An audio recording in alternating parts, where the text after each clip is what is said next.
Hi guys, welcome back to my video. Today we're going to be doing this cool tone pink glowy makeup look. It went completely viral, even in China, so I have to give you the full tutorial. So I'm first starting off with my skin nice and prepped. Some people ask me why I don't show it in my videos, and I can, but it's pretty repetitive. Just a good toner, serum, and moisturizer is enough. But you can watch the video on my channel right up here. So because my skin is prepped, I can go in with my foundation. I absolutely love this one from Patrick Ta. It's my new favorite. Now I know the shade may look a little bit wonky, but I'm matching to my chest right now. It's a little bit more golden, and I don't want my face and my chest to be two different colors. The formula is just so pretty. Like, it is very expensive, but I would buy it again for sure. And when it comes to formulas like these, you definitely want to use a dense brush, not like a sponge, especially if you're looking for more coverage. Most of the product will just get soaked up by the sponge, so using a dense brush like this is the best. Taking my flat brush, I'm going to go under my eyes and use the foundation. I don't use concealer, just foundation. I do this because I really like how it looks when it's all one color, because that's how my skin naturally looks. So I feel like mimicking that just looks the most natural, you know what I mean? And that's exactly why I do this next step, taking a contour or bronzer and matching it to the outer edges of my face, then blending it out. When it comes to hyperpigmentation and darker areas of our face, I feel like it's just the best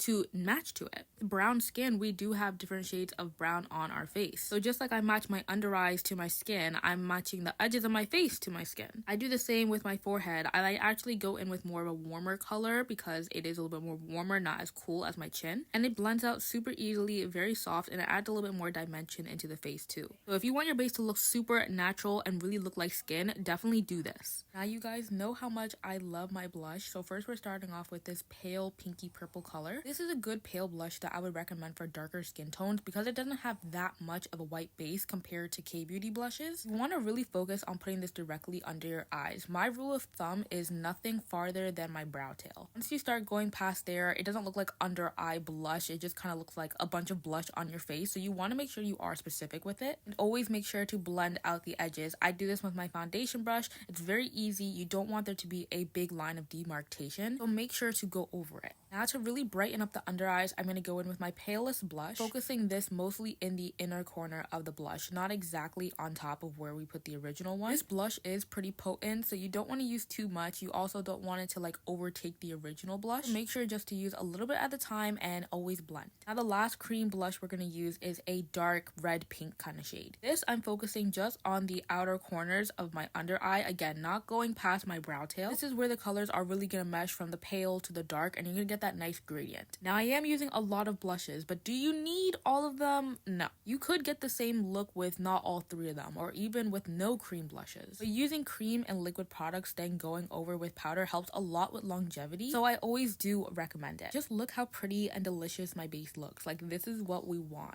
Now before we go in with setting powder, you want to make sure to blend out the creases under your eye. This is crucial, especially if you have a lot of fine lines like me. Then using my favorite loose setting powder, we're gonna go with a dense brush and just beat our under eyes. Keep your eyes looking up the entire time because you do not want those creases to come back. What I found when it comes to creasing is usually it means I'm not adding enough powder, so make sure you're really going in with that powder and setting it into your skin. That's why I'm using such a dense brush. I'm not going with a fluffy brush and using barely anything. Like, no, you really want to saturate your under eyes with the powder. Really only powder my under eyes. I just do a little bit on my forehead and a little bit on the chin, but everything else is kept pretty light. Then to give me just a little bit more coverage, I'm going to go in with a pressed powder the color of my skin tone to just set it all over again. Be sure to do this all in thin layers. Thick layers is where it gets cakey. Now we're going to get started with a little bit of the blush process. We're going to use a light pale pink color to just dust our under eyes and add a little bit of color into the skin. This blush is so blurring. I recommend it to literally everyone. Like, if you want the most blurring blush,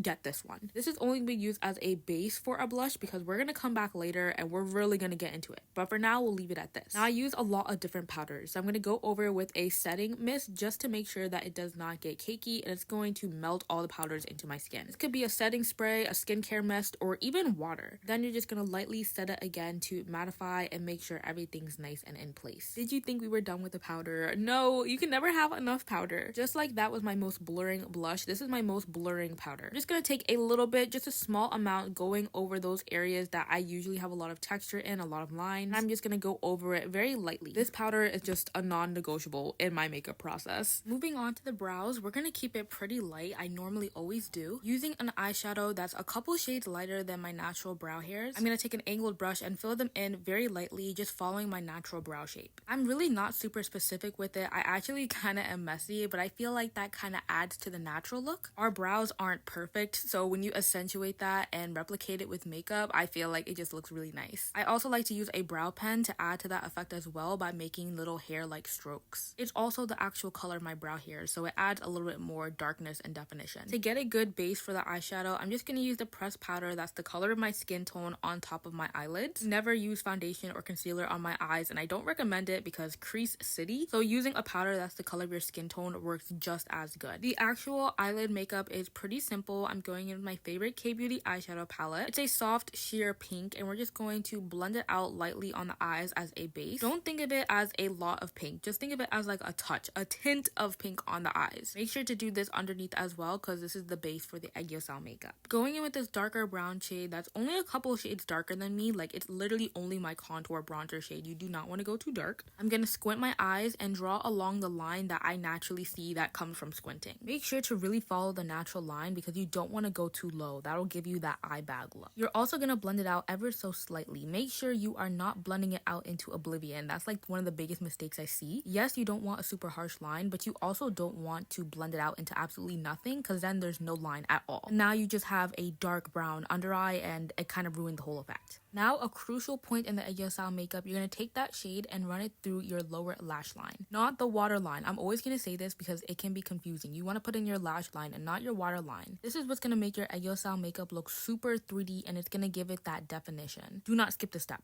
Do not skip it. If your Egg Yourself makeup is not coming out good, do that step. Now to highlight, I'm going to take a mix of these two light pink shades and we're going to run this right in between the contour and the lash line. A very key point when it comes to highlight is that it should not be too light. Your under eye should not be giving white. You see how my highlighter shade is only a couple shades lighter than me? It matches my skin tone and looks natural while still giving a little bit of brightness to highlight. So experiment with a couple different shades. Don't just go for the lightest one in your eyeshadow palette. Now to make sure that the lash line makeup doesn't get covered up by the highlight, I'm going to go in with my brow pen and just fill it in again. You really want to make sure it doesn't lose its definition because it's a really big part of the Egg Yourself structure. Plus the layering will make it last longer. For eyeliner, I'm using something liquid to make sure it lasts longer. I've been really liking liquid more than shadow, to be honest. Also, brown liquid liner is so nice. You're just gonna make a thin line going outward and connect it to your lash line. When it comes to eyeliner, I would say focus on just going over the line. You're not trying to add more line to it. You're just trying to go on top of it, and that'll keep it nice and thin. If you're struggling, it's okay. I always struggle. Like, this took me so long to fix, so I get it. For lashes, I'm gonna use my individual lashes that I put on a strip band, like literally life hack. So now you get the look of the individual lashes with the easiness of a strip lash. Going in with a little bit of shimmer, I'm just gonna use this very lightly on top of the Egg Yourself makeup, mostly focusing it in the middle. Big mistake I used to make was adding too much shimmer, so much that it literally took over the Egg Yourself makeup. So make sure to use just a little bit at a time. Same thing for the eyelid, you don't want to use too much. You only need a little bit just to grab your attention with a little bit of that shine. Then to top it off and really make it look sparkly and pretty, we're gonna go in with a little bit of this chunky glitter. I love this one. It's so reflective. I swear the camera does not do it justice. Putting it on the brow bone just makes your eye makeup look so much prettier and cutesy. Like, I never skip this step. I always recommend it to people. Now we can finally move back to the blush because we can't just leave it like this. Starting off with a purpley pink, kind of pale color, we're gonna put this right on our under eyes,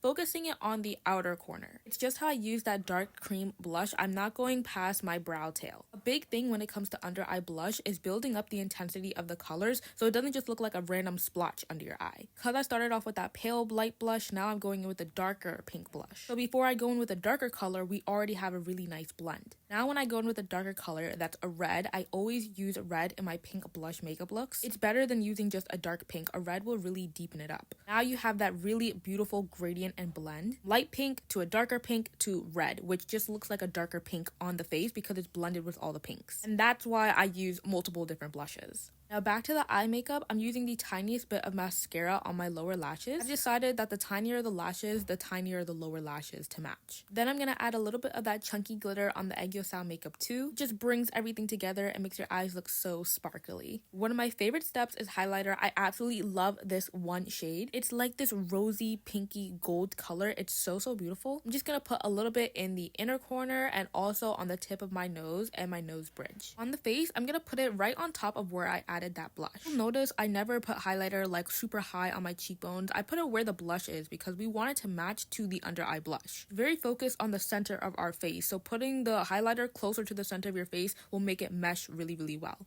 And what everyone asks me, how do I get glowy skin? All I use is a glassy clear balm. Think of it like a clear lip gloss but in stick form. I just take a little bit on my fingers, pat it on my face, and boom, you can see the dew. I love this product, but there's also a lot of other good ones on the market. And if you don't want to buy a completely new one, you can just use lip gloss. I use lip gloss all the time. It gets the same exact effect. Make sure when you're blending it to the inner corner that you're being really gentle. You don't want it to pick up your base makeup by going too hard and heavy with your fingers. Very light touches are all you need. It does not stick, it does not feel heavy, it's very easy. Then to add even more glitter and connect it to the eye makeup look, I just like to add a little bit onto my cheeks to really make it pop. You can never have enough glitter, right? You just can't. We're down to the last step, the iconic pink lip combo. So first I'm starting off with a brown matte lipstick that matches the color of my natural lips. This is basically how I, as someone with a double lip line, make my lips look a little bit bigger and more plump. I'm focusing this on the edges of my lips and overlining my double lip line. Also softens the colors that I'm going to use a lot. Starting with this pink lip tint, I'm mostly using this just for the color because as you can see, it kind of matches the blush. It's going to be our base, and that's why I'm keeping it in the center of my lips and just blending ever so slightly to the brown. Don't want it to go all the way to the edges of the lips because then that kind of just cancels out the brown and it's useless at that point. The biggest key step, like do not skip this, using a pale sheer pink lip gloss. This is my absolute favorite. You're going to focus this on the edges of the lips, and this is going to make the brown just look like brown with a tint of pink. This is what softens the edges of the lips and really makes the pink come all together.